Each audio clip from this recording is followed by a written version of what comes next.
O que é destaque nesta edição? Defensoria Pública inicia acolhimento de cumpridores de medidas e penas alternativas. Egito declara estado de emergência após explosões matarem 44 em igreja. Enem 2017 terá taxa mais cara. Inscrições começam no dia 8 de maio. Agências da Caixa abrem mais cedo nesta segunda-feira para saques do FGTS. Empresas ligadas a paraísos fiscais têm mais de 8 bilhões em imóveis em São Paulo. O Copom se reúne esta semana e pode reduzir novamente a taxa Selic. Botafogo elimina Fluminense e decide Taça Rio com o Vasco. Seleção brasileira goleia a Bolívia por 6-0 em amistoso na Arena da Amazônia. Testemunha de acusação dos responsáveis pelo assassinato de líder comunitária de Iranduba pede proteção. Manaus teve final de semana violento. Tiros, facadas, afogamentos e acidente de trânsito deixaram 14 mortos. O Jornal da Manhã está começando. 5:47. Previsão do tempo. Manaus amanhece com pouca nebulosidade. O Clima Tempo está prevendo apenas 9 milímetros de chuva e diz que essa probabilidade é de 80%. Agora aqui no sítio histórico da cidade, 24 graus com 92% de umidade no ar. A temperatura máxima não deve ultrapassar os 32 graus. Os ventos estão calmos com 5 km/h de velocidade. Segunda-feira, 10 de abril de 2017. O 100º dia do ano. Faltam 265 para acabar 2017. Dia de Santa Gema Galgani. Comemoramos ainda o Dia do Engenheiro, o Dia da Engenharia Militar e o Dia do Engenheiro do Exército. Os aeroportos Eduardo Gomes e o Militar de Ponta Pelada operam no momento sem restrições para pousos e decolagens. História. Fatos acontecidos nesta data. 1887, no domingo de Páscoa, o Papa Leão XIII autoriza a criação da Universidade Católica da América. 1912, Titanic deixa o porto de Southampton, na Inglaterra, em sua primeira e única viagem. 1941, Segunda Guerra Mundial.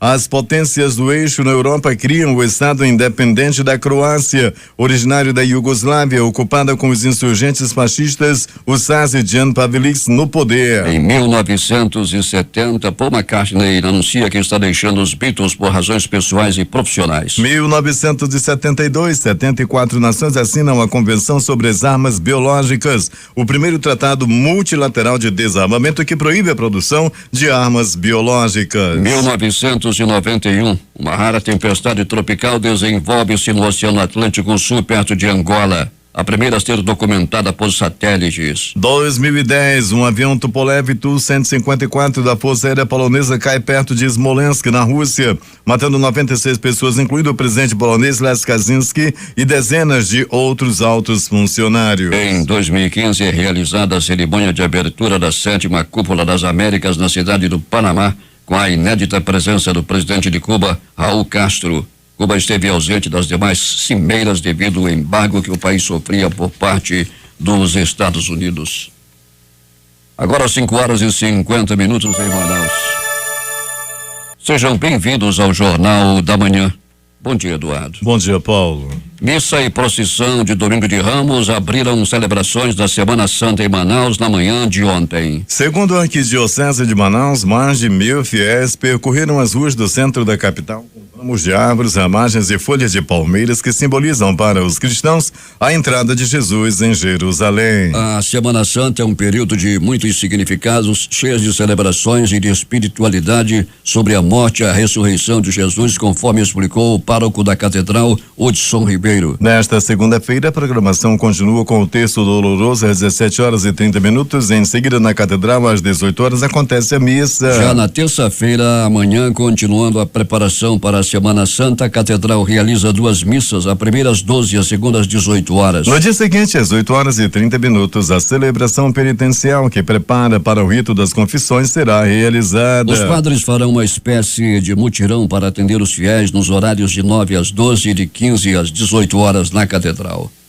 Ribeiro lembra que a partir da próxima quinta-feira, dia 13, a Igreja Católica celebra o Tríduo Pascal. Conhecido como a Missa dos Santos Óleos, a celebração que abre o Tríduo se inicia às 9h30 e conta com todos os padres da Diocese da capital. Já na sexta-feira, os fiéis relembram a crucificação de Jesus Cristo. Para os cristãos, um dos momentos mais emocionantes de toda a semana. Às 9h acontece a representação da Via Sacra, onde participam milhares de pessoas. Saímos da catedral em direção ao Santuário de Fátima e às 15h a procissão do Senhor Morto volta para a catedral, mantendo a tradição, afirmou ele. O último dia do Tríduo, no sábado, dia 15, será realizado na sede da catedral a Vigília Pascal. Segundo Ramos, a vigília mais importante do ano para os católicos. A Semana Santa está começando e muita gente já se prepara para o feriado prolongado que começa na sexta-feira. Agora 5h52 em Manaus. Mortes por tuberculose cresceram mais de 16% em um ano no Amazonas.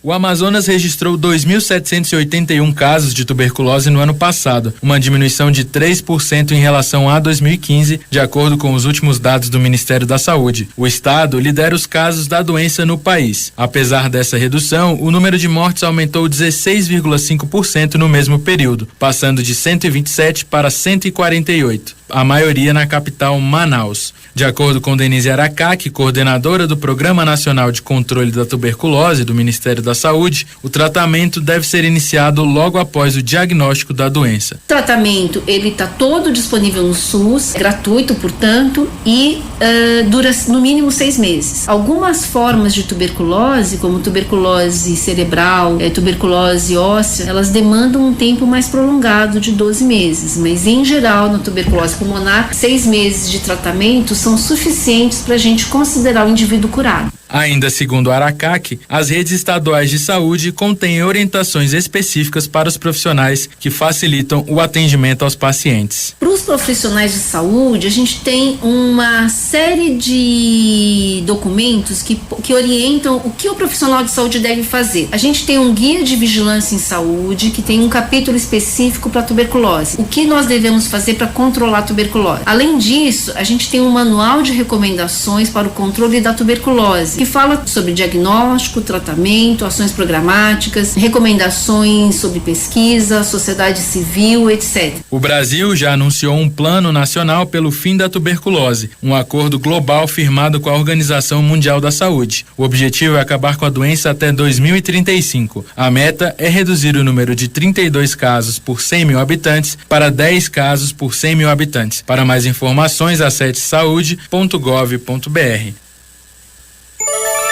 5h54 em Manaus. Para quem gosta de feriado, Eduardo, a Páscoa, dia 14, cai na sexta-feira, claro, e começa um feriado prolongado. Tiradentes é no dia 21. E numa segunda-feira vai cair o dia do trabalho, que é o 1º de maio. Vai ser uma grande festa para o desfrute.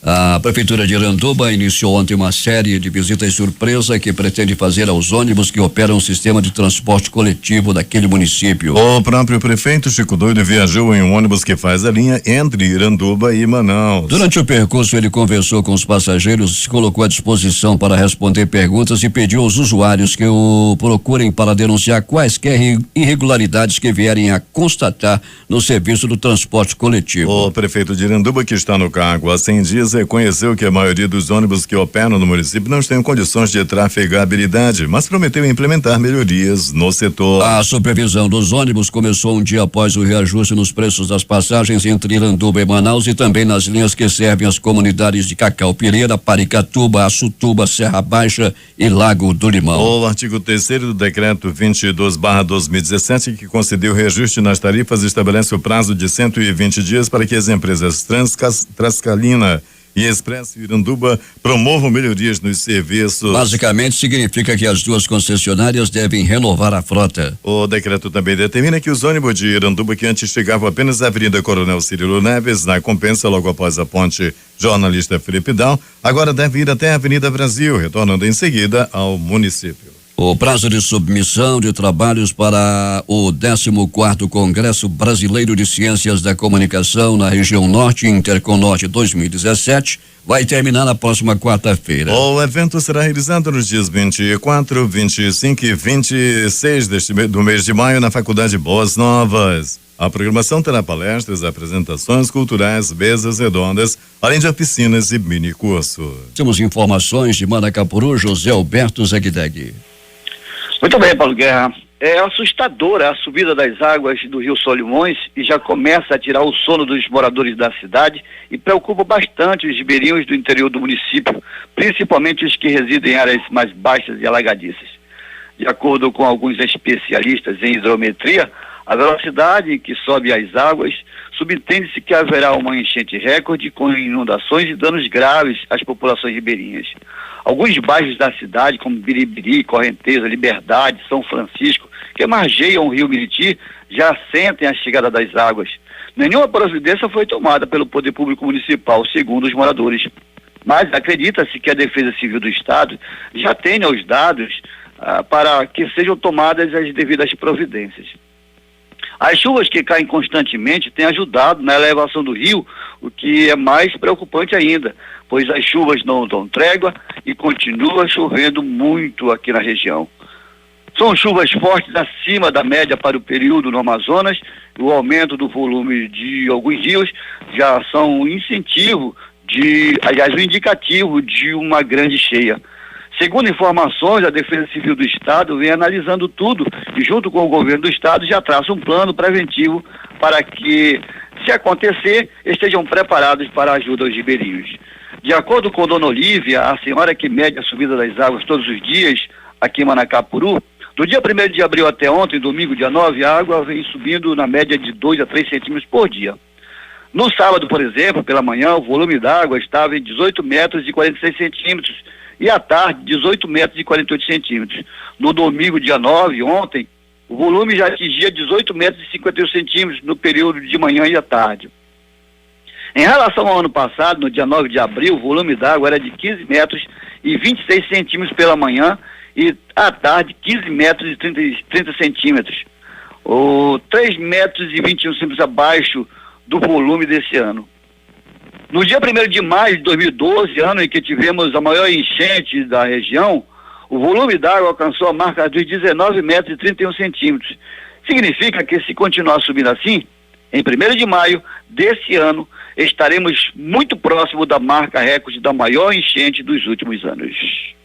Aproveitamos aqui para mandar um abraço aí para a Dona Olívia, que nos auxiliou com as informações. Para o Jornal da Manhã, Zegdeg. 6h04 em Manaus. A Secretaria Municipal de Juventude, Esporte e Lazer abre nesta segunda-feira 300 vagas para modalidades esportivas na Mini Vila Olímpica do Coroado, na zona leste da cidade. As vagas serão oferecidas para modalidades como natação, hidroginástica, futsal, tênis de quadra e atividades específicas para a terceira idade. Para se inscrever, basta entregar na administração da Mini Vila Olímpica do Coroado.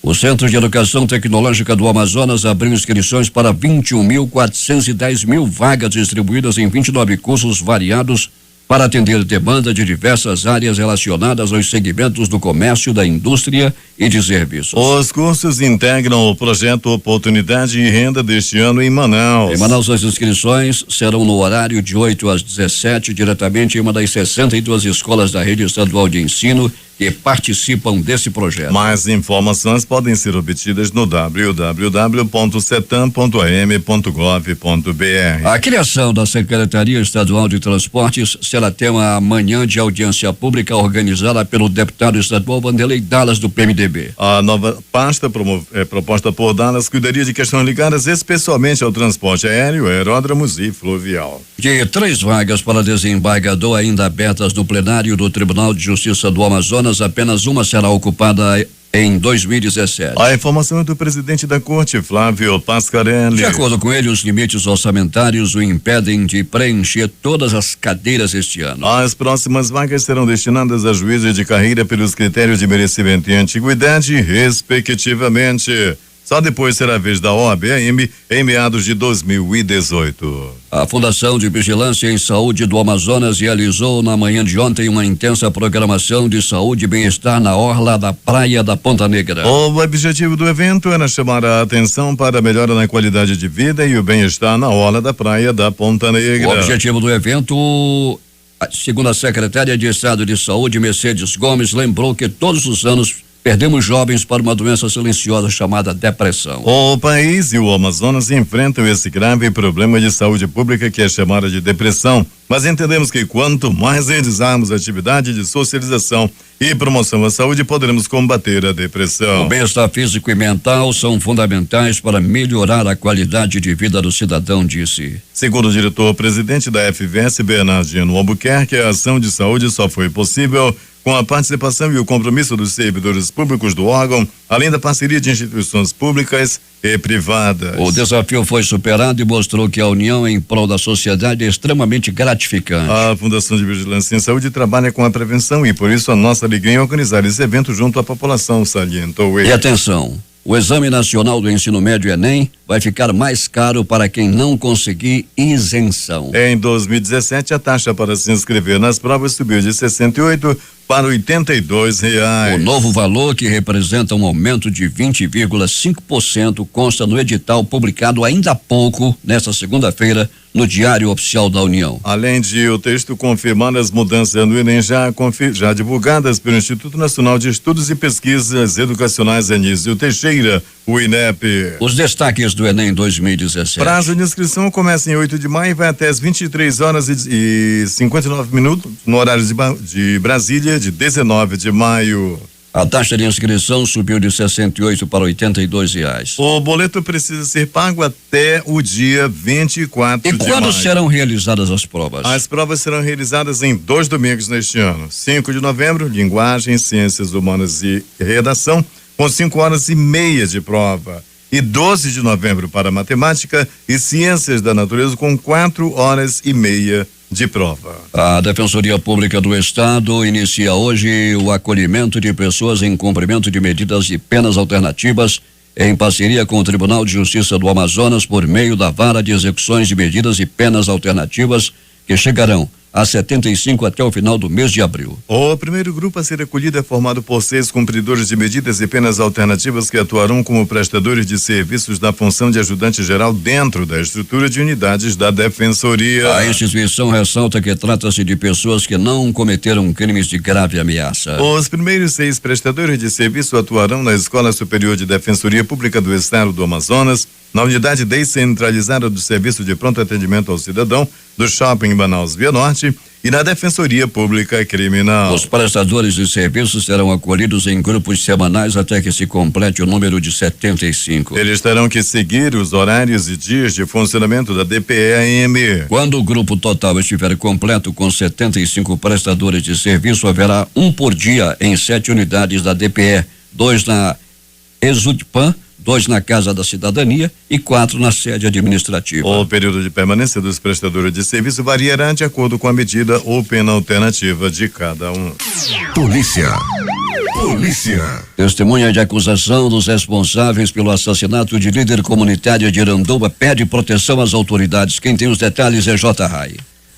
O motorista Vilmar Assis de Souza, de 40 anos, uma das principais testemunhas de acusação de Adson Dias da Silva, o Pinguelão, e Ronaldo de Paula da Silva, condenados a 20 e a 19 anos de prisão, respectivamente, está passando por privações e com medo de morrer. Pinguelão e Ronaldo foram sentenciados 17 dias atrás em Manacapuru por envolvimento na morte em agosto do ano passado da líder comunitária Maria das Dores Santos Salvador Priante, a Dora Priante, que era presidente da comunidade Portelinha em Iranduba. Vilmar Assis chegou a ser inserido no Provita, o programa de proteção a vítimas e testemunhas ameaçadas, e ficou um tempo fora fora do estado. Mas agora, depois da condenação dos réus contra quem ele testemunhou, está se sentindo desamparado. Porque existe uma influência muito grande por parte ainda do rapaz que foi condenado, né? E o que acontece? Eu estou encontrando dificuldade na minha comunidade de emprego, eu não tenho como me locomover. A minha filha, ela tem 5 anos, eu tenho medo de levar ela na escola, com medo de represárias, estou sofrendo ameaças. Então, eu peço encarecidamente aos órgãos responsáveis que realmente olhem por mim com carinho, porque eu estou aqui passando essa dificuldade. Eu sou um homem de bem que contribui com a justiça para que uma pessoa nociva à sociedade estivesse presa. Segundo o motorista, depois do julgamento e condenação dos 2 réus, a família dele já recebeu ameaças. Procuraram a minha esposa, ameaçaram ela e a gente fica preocupado, porque será que vai ter que acontecer alguma coisa comigo para que as pessoas possam tomar providência com relação a isso, J.R.? Que apelo você faz? Eu faço apelos à autoridade maior do meu estado, que olhe por mim, olhe a minha situação, que minha situação é vulnerável. De acordo com o próprio motorista Vilmar Assis de Souza, ele era assessor geral de Adson Dias da Silva, o Pinguelão, na época em que Dora Priante foi assassinada. Por isso tinha informações importantes que contribuíram com a polícia e com a justiça no desvendamento do caso. J.R. para o Jornal da Manhã. 6h14 em Manaus. O balanço dos acontecimentos do final de semana e as mais recentes notícias da noite e madrugada. Gerson Guerra. Muito bem, Paulo Guerra. O tempo é claro na capital amazonense. Vamos para as notícias do dia, noite e madrugada, dentro do Jornal da Manhã. Aliás, a coisa não tá para brincadeira, não. Muita violência na cidade de Manaus. Na madrugada arrefeceu um pouco nos pronto-socorros da cidade. Ontem à noite foi roubado no conjunto Bosque das Palmas. Os marginais levaram um veículo FW4, placas NOV 4781 e outros bens de uma vítima não identificada pela polícia. Só que os bandidos não sabiam que o veículo tem rastreador e logo uma viatura da 19ª SICOM e também uma da ROCAM saíram em busca de localizar o FW4. O que aconteceu no bairro Cidade Nova? Foi preso um infrator de nome não identificado e com ele também foi encontrado 2 motocicletas que foram apreendidas e levadas para uma delegacia. O povo começa a se trancar cada vez mais dentro de casa enquanto a bandidagem anda solta. Ontem à noite, informações davam conta de que bandidos estavam assaltando na cidade utilizando um carro Corolla, um Honda Fit de placa não identificada, com apoio de um táxi.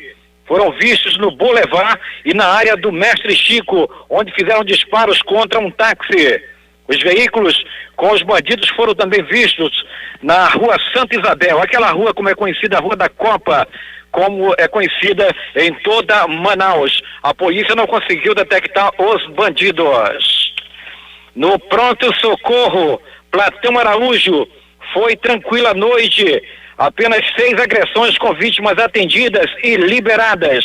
Não houve entrada de vítimas de facadas nem de tiros. Atendimentos clínicos, 200 pessoas foram atendidas naquele pronto-socorro. Mandando aí um abraço para a turma que fica lá na portaria.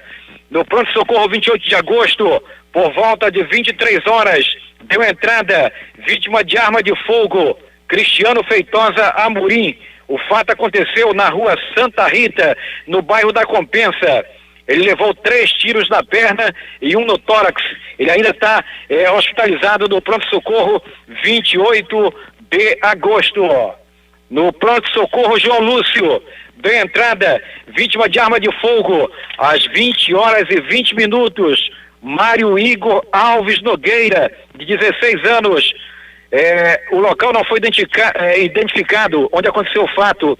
Sabe-se que foi no bairro Novo Aleixo, mas não se sabe a rua. Ele foi para o centro cirúrgico, onde ainda se encontra. Aliás, ali o bairro Novo Aleixo está precisando também de mais policiamento, segundo os moradores que diariamente ligam para a gente. Aos 30 minutos de hoje, deu entrada vítima de arma branca, Vivaldo Farias, 40 anos. O local do fato foi na rua Fábio Lucena, bairro Tancredo Neves.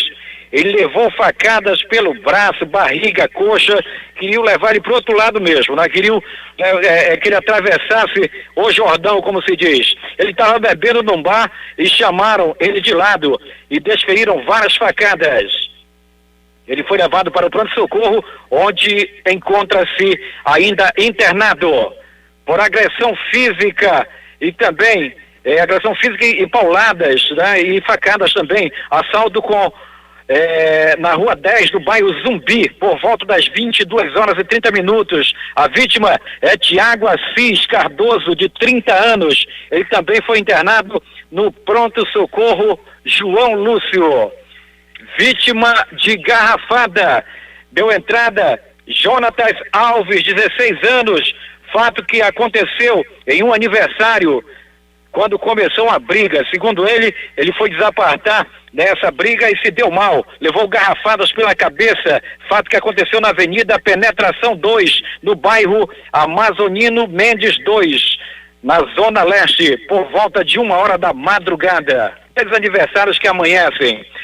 A população está reclamando de tiroteios ocorridos no Mestre Chico, no centro da cidade, e também no Santa Etelvina, em uma invasão, onde chegaram a invadir, inclusive, apartamentos do Viver Melhor. Isso aconteceu ontem e as pessoas ligando para a gente, pedindo para que a polícia tome providências. Aí depois de serem presos, né, os meliantes, que não sejam soltos logo. Bom, um abraço para o Zé Raimundo, que está lá na Feira Manaus Moderna, acompanhando aí o noticiário de polícia. Final de semana agitado na cidade de Manaus, no Instituto Médico Legal. Os funcionários tiveram muito trabalho. O registro daquele instituto aponta 3 acidentes de trânsito, 2 mortes por afogamento, 2 por arma branca e 8 por arma de fogo. Muitos por acerto de contas ou brigas no final de semana. Um abraço aí por Olavo, na portaria do Instituto Médico Legal. Uma das vítimas de arma branca foi fato que aconteceu na sexta-feira por volta de 21h30 e veio a óbito no sábado em um pronto-socorro. Trata-se de Magno Frazão Pessoa, de 38 anos, crime que aconteceu na Rua 8 de Agosto, no bairro Gilberto Mestrinho, na zona leste da cidade. O corpo foi removido para o Instituto Médico Legal, onde foi periciado, passou por um exame de necrópsia e depois foi liberado à família. Por volta de 22h de sábado, tombou com tiros de arma de fogo, pelo menos 30 tiros, Ronaldo Guedes Bezerra, de 33 anos, crime que aconteceu na Avenida Penetração, no bairro Amazonino Mendes. Ronaldo residia na Rua Ibitiara, número 251, no conjunto Amazonino Mendes. A maioria dos crimes ainda estão sendo investigados pela polícia e muitos deles por acerto de contas. O autônomo Vorley de Oliveira Lira, de 40 anos, foi uma das vítimas de afogamento registrado no final de semana no Instituto Médico Legal. Ele morreu nas águas de um igarapé, no ramal da Cobra, no município do Careiro da Várzea, por asfixia mecânica. O fato aconteceu por volta de 14h de sábado. Ele morava aqui em Manaus, na Rua Santa Etelvina, número 97, no bairro Betânia. O corpo foi removido pelo Instituto Médico Legal, também foi periciado e depois entregue à família para fazer o velório. O segurança Elson Silva dos Santos, de 35 anos, foi morto por disparo de arma de fogo. O crime aconteceu no começo da madrugada de domingo, por volta de 00h30. O crime aconteceu na Rua Jamaica, no conjunto Viver Melhor, no bairro Santa Etelvina. A vítima residia à Rua Araúna, bloco 41, quadra 49, apartamento 301, no conjunto Viver Melhor 2. Os moradores daquela área estão pedindo socorro das autoridades de segurança. A violência tem imperado, principalmente por causa do tráfico de drogas. Neste final de semana, 3 mortes foram registradas. Davi Vilas Boas Barbosa, de 19 anos, e Tiago Bindá de Almeida, de 23 anos, foram mais 2 vítimas que tombaram na área do Viver Melhor 2, na Zona Norte. Davi Vilas Boas morava na Rua Arinos, quadra 19, bloco 123, apartamento 404. E Tiago Bindá morava na Rua Japim-Açu, quadra 27, bloco 465, no Viver Melhor. Segundo informações de moradores, houve intenso tiroteio em uma invasão próximo ao conjunto na noite de sábado. No Instituto Médico Legal encontra-se um cadáver do sexo masculino. O cadáver foi recolhido do Beco Independência, no bairro Japim. É de cor parda, idade entre 30 e 35 anos, 1,78 m de altura, cabelos encaracolados médio, castanho, trajando uma bermuda amarela e camisa cinza.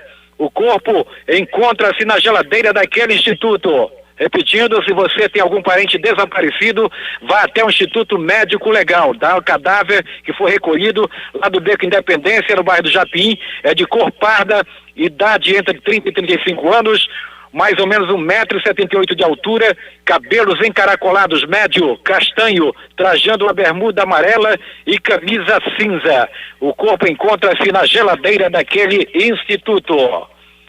Emerson Milani Gomes Vasconcelos era industriário e morreu em consequência de um acidente de trânsito quando trafegava em seu veículo pela Avenida Javari, no Distrito Industrial, por volta de 2 horas da madrugada de sábado, e colidiu com um caminhão de placas não identificadas.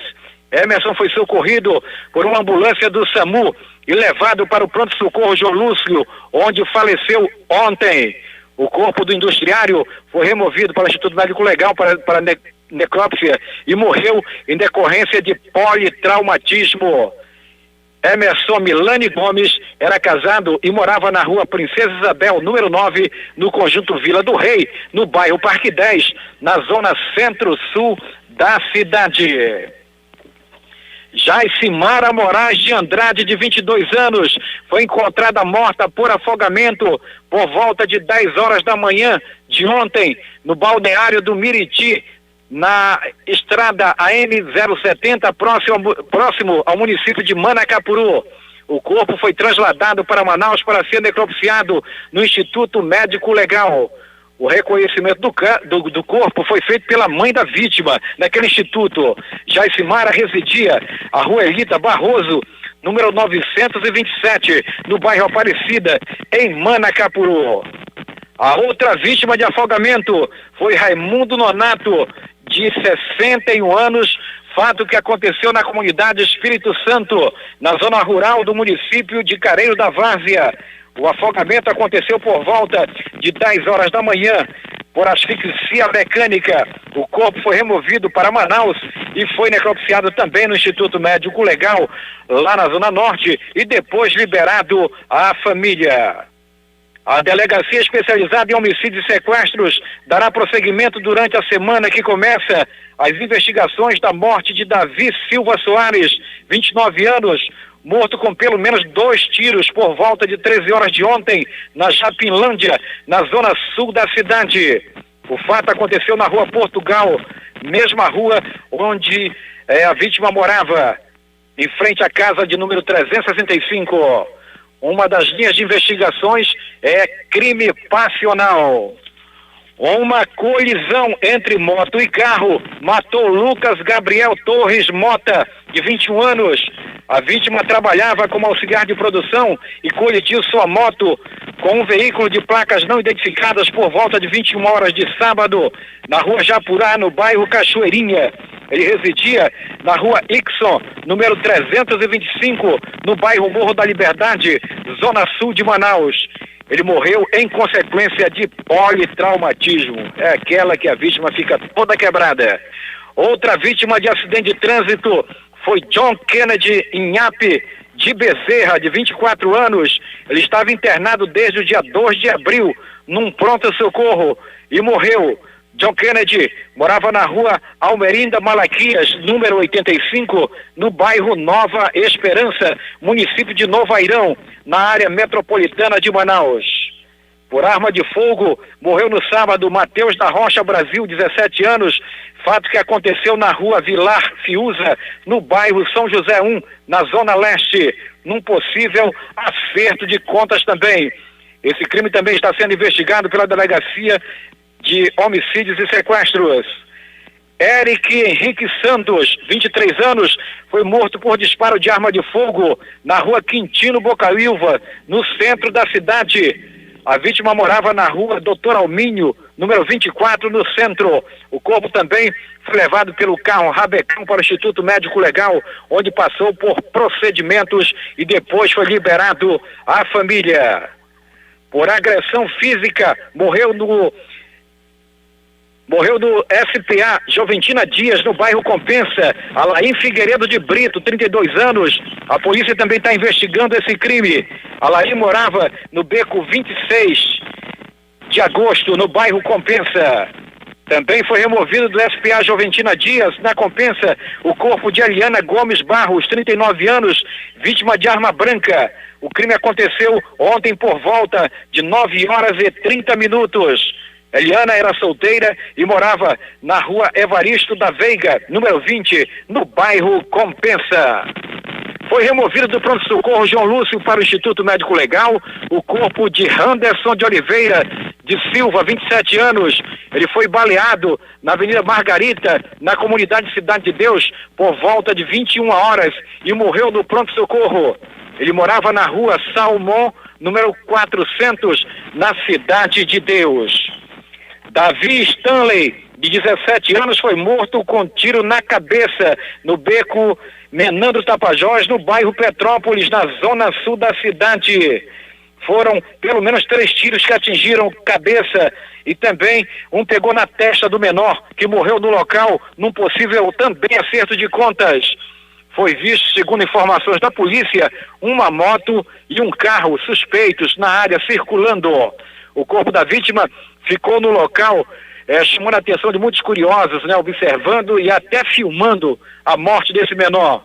Até a chegada dos investigadores da Delegacia de Homicídios e Sequestros e também a perícia técnica que fizeram todo o levantamento cadavérico. Davi Stanley morava na rua Simval de Moura, número 54, no bairro Petrópolis, na zona sul de Manaus. E lembre-se, crime tem 2 caminhos, cadeia ou cemitério. Essas são as últimas de Polícia e Pronto-Socorro. A reportagem foi de Gerson Guerra para o Jornal da Manhã. Esportes. O Brasil se garantiu nas semifinais da Copa América de Futsal. Maior campeão da competição com 11 títulos, a equipe verde e amarela venceu a Venezuela de virada por 6-3 ontem. O resultado garantiu a liderança do grupo A à seleção e também deu a classificação antecipada à Argentina. Pelo grupo B, os classificados foram Uruguai e Paraguai, com destaque para a eliminação da Colômbia, time do craque Angelotti Caro. Com direito a gols de Marta e Cristiane, a seleção brasileira feminina goleou por 6-0 a Bolívia em amistoso neste domingo à noite na Arena da Amazônia e repetiu o placar do último encontro das duas equipes sul-americanas há 2 anos e meio na estreia da Copa América de 2014 no Equador. A derrota para a Caldense por 2-1 de virada na tarde de ontem em Poços de Caldas não mudou em nada a vida do Atlético Mineiro no Campeonato Mineiro. Embora tenha os mesmos 27 pontos na ponta da tabela ao lado do Cruzeiro, os critérios de desempate deixam o Galo na liderança, com vantagens até a final do torneio se alcançar essa fase. O Galo volta a campo na quinta-feira no Independência contra o Sport Boys pela Copa Libertadores. No outro jogo, o Cruzeiro derrotou o Democrata por 2-0. No Campeonato Baiano, Vitória derrotou o Bahia por 2-1. No Pernambucano, o Sport fez 3-1 no Central. Em jogo recheado de reservas, o Botafogo conseguiu conquistar uma vaga na final da Taça Rio, equivalente ao segundo turno do Campeonato Carioca, ao vencer o Fluminense por 3-1 no Engenhão. Igor Rabelo, Dudu Cearense e Sassá anotaram os gols alvinegros, enquanto Richarlison descontou no final. Com o resultado, o Botafogo vai encarar o Vasco na decisão da Taça Rio e joga pelo empate por ter a melhor campanha. Eduardo, só não dá para entender o que a imprensa fala, que esse jogo não valia nada. Claro que o jogo valia sim. E se o Fluminense jogou com reservas, é problema do Fluminense. Quem jogou foi o Fluminense. E outro detalhe, não valia nada e o prêmio para quem for campeão da Taça Rio é de R$1 milhão. Como não valia? 6 horas e 35 minutos. O Corinthians venceu o Botafogo de Ribeirão Preto por 1-0 no Itaquerão, com um roteiro que pareceu o mesmo de quarta-feira passada na vitória sobre a Universidade de Chile pela Copa Sul-Americana. O gol do Meia garantiu a equipe nas semifinais do Campeonato Paulista.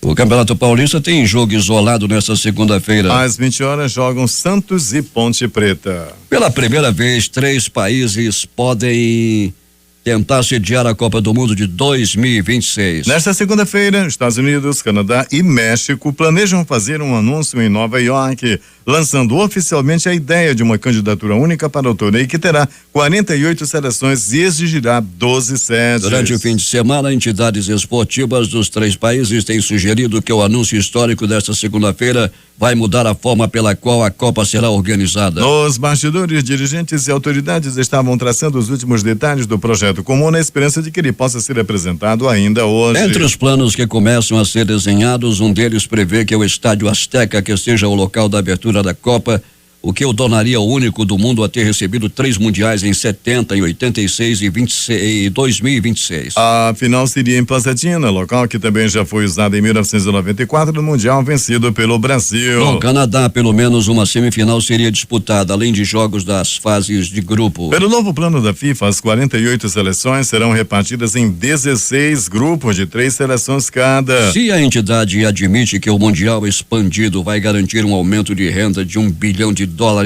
ele também vai exigir uma nova estrutura para receber um número recorde de atletas e de torcedores. Uma decisão sobre a sede de 2026 será tomada em maio de 2020, ainda que os norte-americanos queiram antecipar a votação. Últimas notícias. As bolsas asiáticas fecharam sem direção única nesta segunda-feira, com as da China pressionadas pela notícia de que o líder do órgão regulador de seguros do país está sendo investigado, e a de que Tóquio favorecida pelo enfraquecimento do iene. Investidores da região também seguem atentos a riscos geopolíticos. Os mercados chineses interromperam hoje uma trajetória recente de ganhos após ser divulgado que Chen Jumbo, chefe da entidade reguladora da indústria de seguros da China, está sob investigação por suspeita de violações graves de disciplina. Em Hong Kong, o Hang Seng ficou praticamente estável com baixa marginal de 0,2%. Já em Tóquio, o Nikkei subiu 0,71%. Em outras partes da Ásia, o sul-coreano KOSPI caiu 0,86% em Seul. O TAIEX mostrou ligeiro avanço de 0,9% em Taiwan. E o PSEI garantiu valorização lá no mercado de Manila de 0,45%. Na Oceania, a bolsa australiana foi impulsionada pela BHP Billiton e por grandes bancos do país. 6h40 em Manaus. Conforme o Jornal da Manhã já informava ainda há pouco, o Exame Nacional do Ensino Médio Enem vai ficar mais caro para quem não conseguir isenção. Este ano, a taxa para se inscrever nas provas vai subir de R$ 68 para R$ 82. O novo valor, que representa um aumento de 20,5%, consta no edital publicado nesta segunda-feira no Diário Oficial da União. Além de o texto confirma as mudanças do Enem, já divulgadas pelo Instituto Nacional de Estudos e Pesquisas Educacionais Anísio Jobim. E atenção para os destaques do Enem em 2017. O prazo de inscrição começa em 8 de maio e vai até as 23h59 no horário de Brasília de 19 de maio. Repetindo que a taxa de inscrição subiu de R$ 68 para R$ 82. O boleto precisa ser pago até o dia 24 de maio. E as provas serão realizadas em 2 domingos, 5 e 12 de novembro. 6h41 em Manaus. O ex-presidente do Grupo Odebrecht, Marcelo Bahia Odebrecht, será interrogado pelo juiz Sérgio Moro em uma ação penal da Lava Jato que envolve o ex-ministro Antônio Palocci e outros 13 réus nesta segunda-feira. O ex-executivo da empreiteira Rogério Santos de Araújo também será interrogado. Moro é responsável pelos processos da Lava Jato na primeira instância. Os depoimentos serão realizados na sede da Justiça Federal do Paraná, em Curitiba, a partir das 14 horas desta segunda-feira. Palocci responde pelos crimes de corrupção passiva e lavagem de dinheiro no processo. Ele está preso desde o dia 26 de setembro do ano passado e atualmente está detido na carceragem da Polícia Federal na capital paranaense. Ele foi ministro da Casa Civil no governo Dilma Rousseff e ministro da Fazenda de Lula, ambos do Partido dos Trabalhadores. Marcelo Odebrecht foi denunciado nesta ação penal pelos crimes de corrupção ativa e lavagem de dinheiro e também está detido na carceragem da Polícia Federal. Ele já foi condenado em outro processo da Lava Jato pelos crimes de lavagem de dinheiro, associação criminosa e corrupção ativa, há 19 anos e 4 meses de cadeia. Dos 15 réus desta ação penal, 11 são delatores.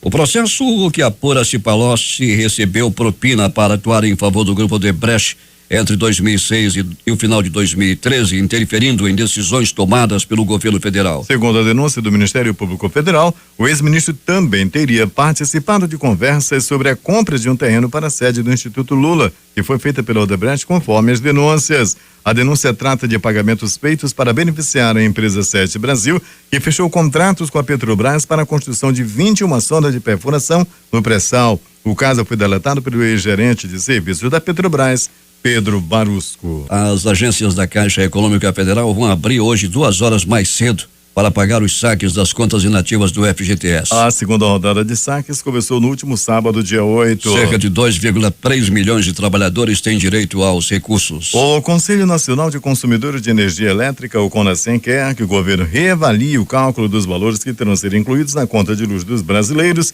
para pagar indenizações às transmissoras de energia elétrica. O assunto foi tratado na última semana em reunião da diretoria da CONASEM com o ministro de Minas e Energia, Fernando Coelho Filho.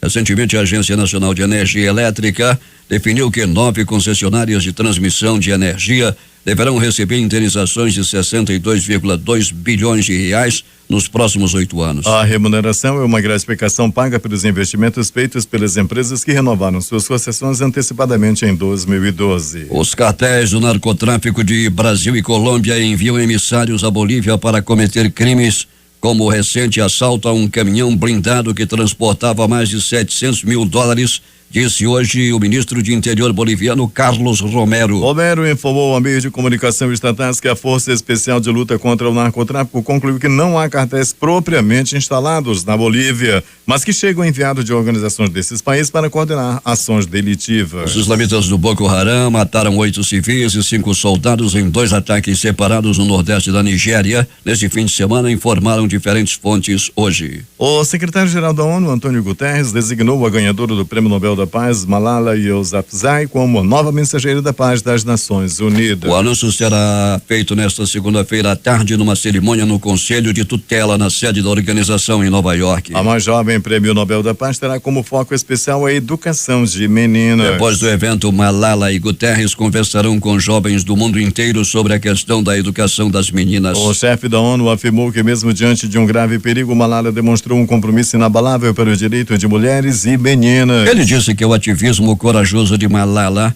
pela educação de garotas já energizou muitas pessoas no mundo. Segundo Guterres, agora como mais jovem mensageiro da paz da ONU, ela pode fazer ainda mais para ajudar a criar um mundo mais justo e pacífico. O presidente venezuelano Nicolás Maduro declarou neste domingo que espera ansioso pela convocação das eleições municipais e estaduais, uma das principais exigências da oposição nas ruas. Estou ansioso para que se convoquem as eleições de governadores e prefeitos para dar uma surra nessa gente logo que deixe a arruaça e a violência para lhes responder com votos, disse Maduro em seu programa dominical. As eleições de governadores deveriam ter acontecido em dezembro do ano passado, mas foram suspensas pelo Poder Eleitoral. Ainda não há uma data para sua realização. As municipais estão previstas para este ano e as presidenciais para dezembro de 2018. Pelo menos 10 pessoas morreram e um número ainda desconhecido permanece desaparecido após uma embarcação perto das ilhas de Meneg e Canhabaque, na Guiné-Bissau, naufragar, segundo informações das pontes portuárias daquele país. 6:48 em Manaus. O presidente egípcio Abdel Fattah al-Sisi anunciou ontem à noite um estado de emergência por 3 meses no país após os atentados com explosivos contra 2 igrejas cristãs que deixaram pelo menos 44 mortos. A decisão está sujeita à aprovação parlamentar. Em discurso transmitido ao vivo pela emissora de TV estatal, Al-Sisi afirmou que o objetivo do estado de emergência é proteger o país e preservar sua segurança. O estado de exceção foi decretado em algumas ocasiões excepcionais em anos passados, depois que esteve em vigor de forma contínua entre 1981 e 2012, quando foi abolido ao calor da Revolução Egípcia de 2011. Madrid cedia nesta segunda-feira uma cúpula dos países do sul da União Europeia na tentativa de demonstrar sua vontade de aprofundar o clube continental alguns dias após o início do processo formal do Brexit. No Palácio do Pardo estarão reunidos os chefes de Estado e de governo da Espanha, França, Itália, Portugal, Chipre e Malta. É a terceira vez desde setembro de 2016. Essa cúpula oferece a esses países a oportunidade de lançar uma mensagem de unidade e de compromisso a favor do projeto de integração europeu.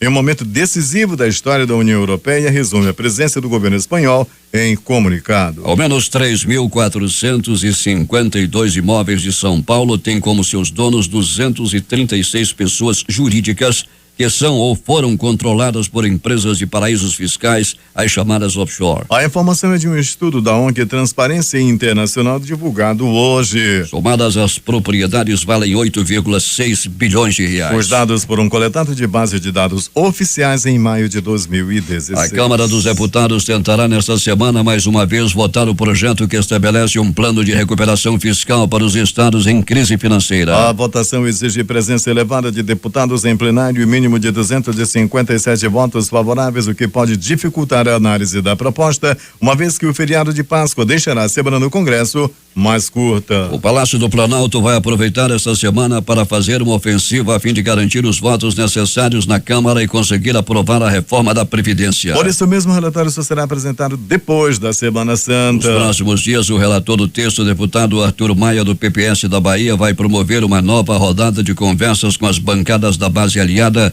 para fazer os ajustes combinados com o presidente Michel Temer na última quinta-feira. Para garantir os votos, o presidente Michel Temer decidiu entrar pessoalmente no corpo a corpo. Vai conversar com os deputados para ter maioria e aprovar o texto na Comissão de Reforma da Previdência e em plenário. O Comitê de Política Monetária Copom do Banco Central inicia amanhã a terceira reunião de 2017 para definir a taxa básica de juros, a Selic, atualmente em 12,25% ao ano. O resultado da reunião será anunciado após o segundo dia do encontro, na quarta-feira, dia 12. Com a inflação mais baixa, o BC tem indicado que pode intensificar os cortes na taxa básica de juros. Em fevereiro, o Copom anunciou o quarto corte seguido na taxa. Por unanimidade, o colegiado reduziu a Selic em 0,75 ponto percentual de 13% ao ano para 12,25% ao ano. Este ano, o segundo corte foi seguido de 0,75 ponto percentual. Na manhã do primeiro dia da reunião, o presidente do Banco Central, Ilan Goldfein,